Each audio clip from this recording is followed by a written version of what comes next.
Welcome everybody to day 2 of the Democrat shutdown. Let's make absolutely clear what's happening here.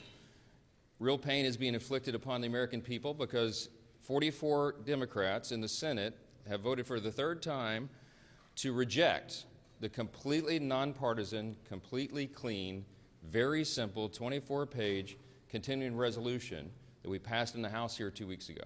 Now, why did we do that? For a refresher for everyone. We have been working very hard, this leadership team, to get Congress working again. Congress has not done the appropriations process appropriately for many years now, and so we have forced the muscle memory back. Our appropriators have done a great job in bipartisan fashion, by the way, and they've worked very hard and passed 12 separate appropriations bills through the committee as is supposed to be done. We passed 3 of those off the House floor. The Senate did its work. For the first time in years, the Senate passed 3 appropriations bills off the floor.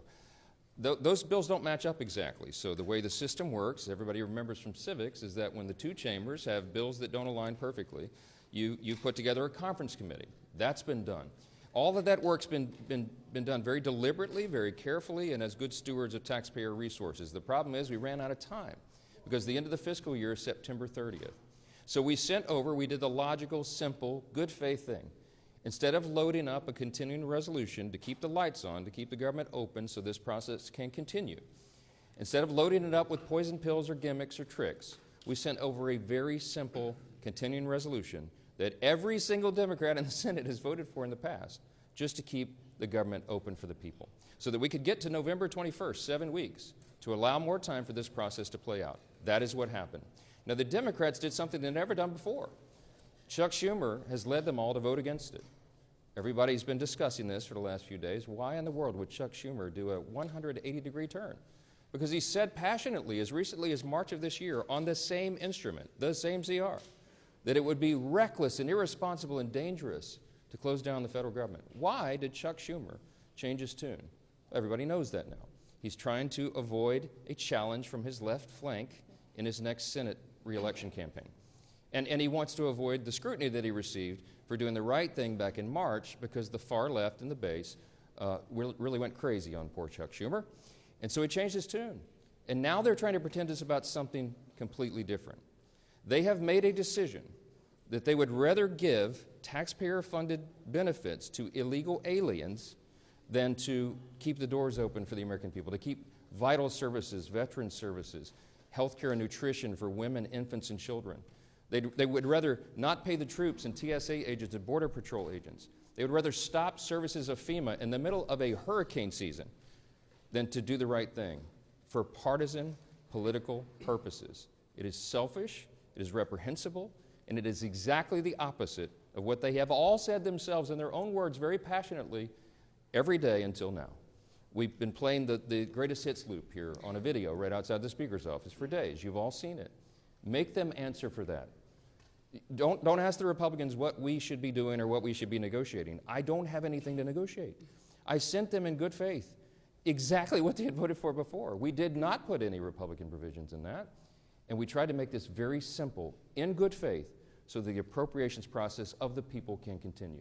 Now, there's been a lot of talk about, they say that we're making this up, this illegal aliens receiving taxpayer benefits. It's a talking point, they said. I want to remind you of a couple of key facts. Everybody can remember, I think, back to 2020.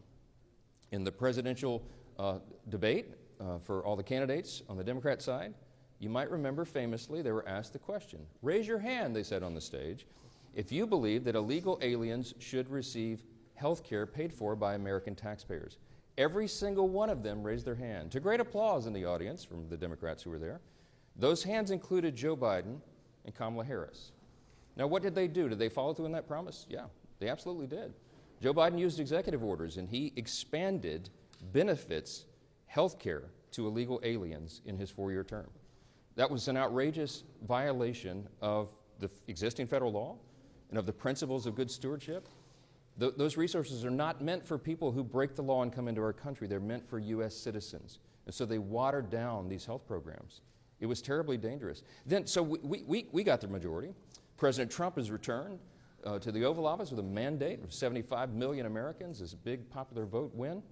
The House Republicans received our largest popular vote total in the history of this institution. Republicans went immediately to work. And we passed the one big beautiful bill, the Working Families Tax Cut. And we fulfilled all the promises that we made. One of the key promises that we made, because you all know that the open border was probably the #1 issue in the election cycle, was that we would end that madness.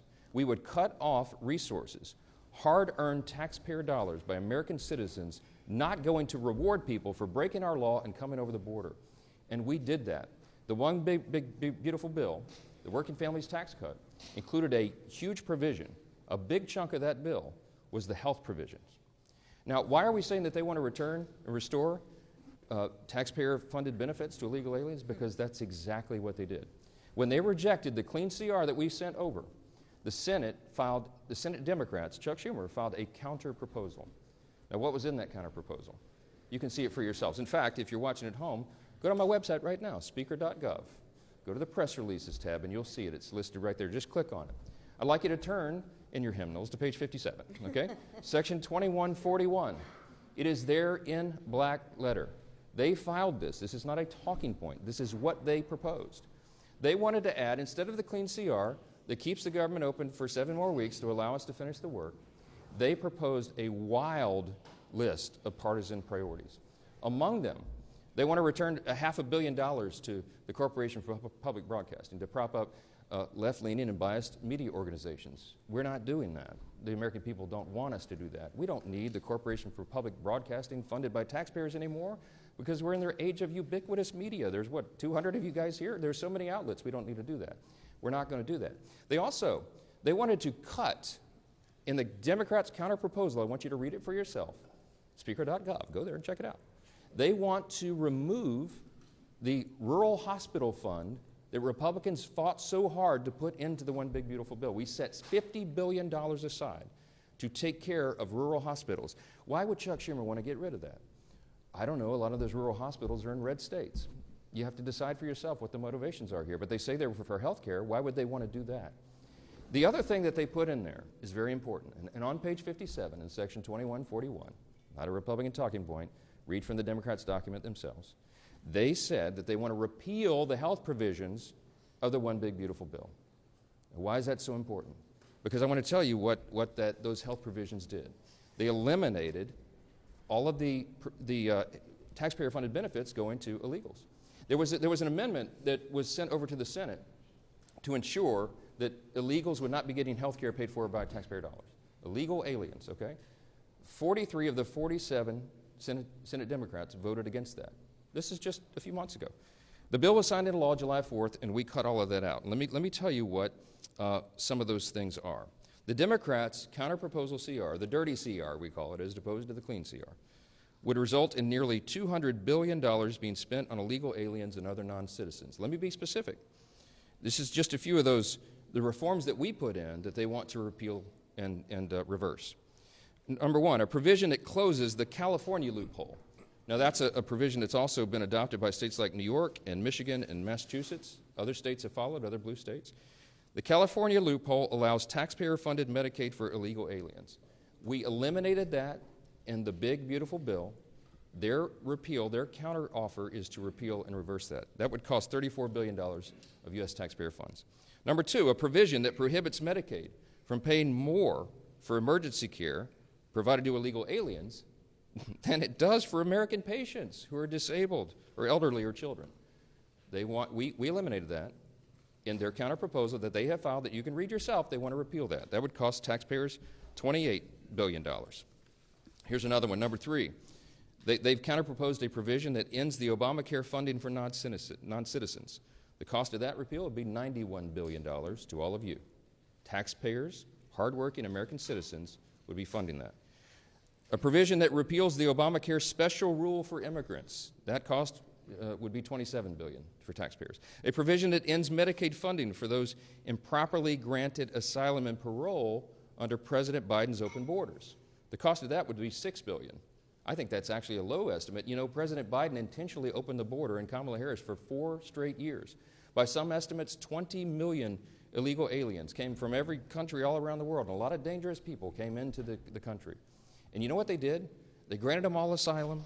They gave them all this parole status so that they could roll on to taxpayer benefits. We've all been funding that. Republicans said, no, that does not comport with common sense. We're going to do right by Americans and not everybody else. We're not going to incentivize illegal immigration, and that's exactly what Biden and Harris did. It's what President Trump ran on to end, and we did that. It took the president about 2 months, and they closed that border tight. We don't have that problem anymore, but we still got to deal with the tens of millions of people who are here illegally. We're working on that. So the Democrats' so-called reasonable counterproposal would reverse all those common sense reforms I just listed and more.